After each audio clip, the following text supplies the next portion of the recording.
Sabe, tem um nome na história da Amazônia que soa quase como uma lenda, Manoel Urbano da Encarnação. Mas ele era mais conhecido por um apelido, um título que já diz tudo, o Rei do Rio Purus. E é na história desse homem, uma figura absolutamente fundamental, mas que acabou esquecida, que a gente vai mergulhar agora. Olha só que coisa forte isso aqui. É quase uma poesia, né? Prático que guiou o próprio rio. A ideia por trás disso é genial. Pensa só, a habilidade dele era tanta, mas tanta, que ele não guiava só pessoas, ele guiava o rio. Isso dá uma dimensão do domínio que esse homem tinha sobre a natureza selvagem da Amazônia. Deixa de ser só um guia e vira quase uma força da natureza. É poderoso demais.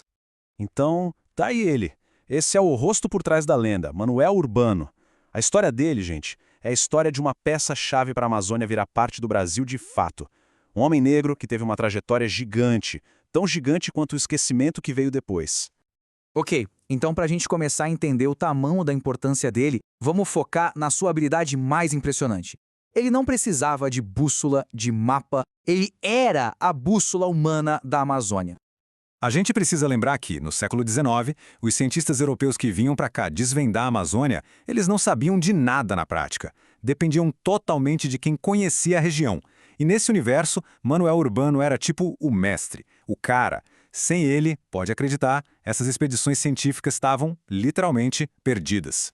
E olha o peso desse depoimento aqui. Não é qualquer um falando, é um botânico alemão, Gustav Wallace. Ele diz que o governo simplesmente não conseguiria encontrar ninguém melhor para guiar a exploração. Isso não é só um elogio, né? É um atestado, um selo de qualidade máxima. Para esse cientista, não era tipo, Urbano é uma boa opção. Não, ele era a única opção. E essa fama dele, olha, pegou mesmo. A gente está falando de décadas depois e o nome dele ainda era referência. Tipo, em plena Câmara dos Deputados, em 1912, estão lá discutindo e citam ele como o guia de quase todas as expedições. Quer dizer, o papel do Urbano era um consenso, sabe? Até a elite política do Brasil reconhecia que o cara era fundamental. E os elogios vinham de todo lado. Era praticamente um coro. Para um, ele era um guia fiel e desinteressado. Para outro, tinha uma grande inteligência natural.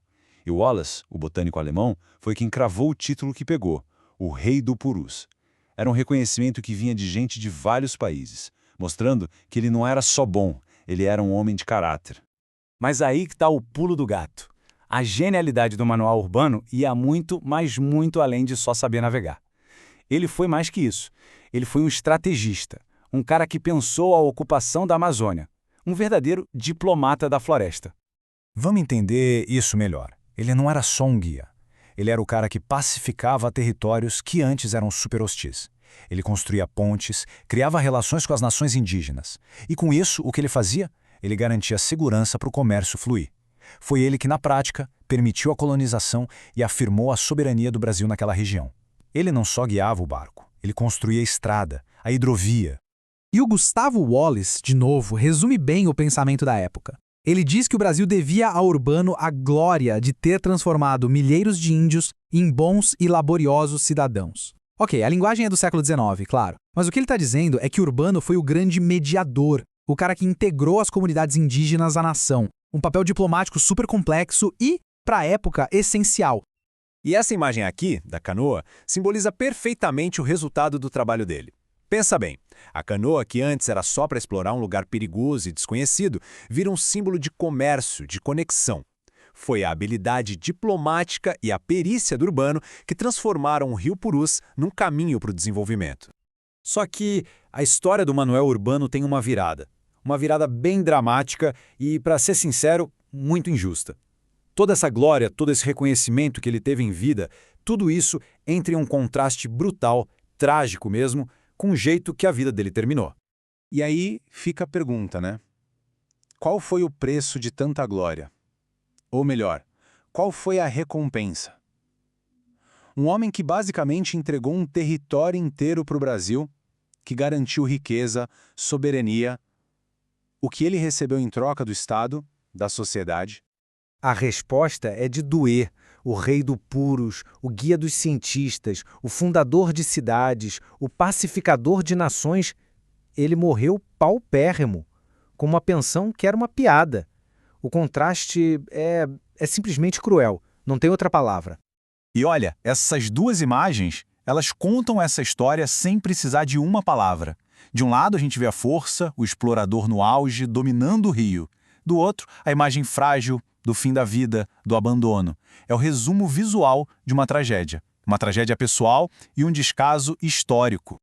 E esse foi o valor. 150 mil réis. Essa era a pensão mensal que o Estado do Amazonas deu para ele no fim da vida. Uma quantia ridícula, irrisória. Esse foi o pagamento por uma vida inteira de serviços que não tem preço para o nosso país.